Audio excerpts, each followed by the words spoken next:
footstone, and one of the footstones over there is buried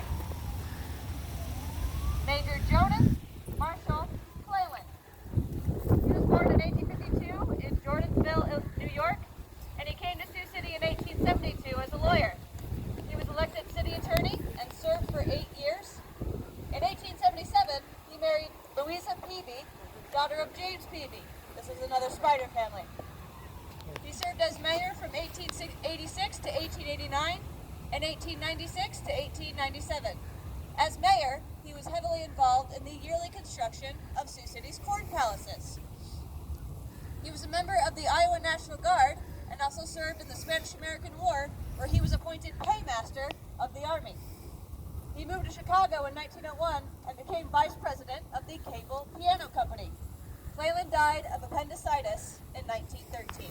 So, Sioux City Mayor, Jonas Cleland.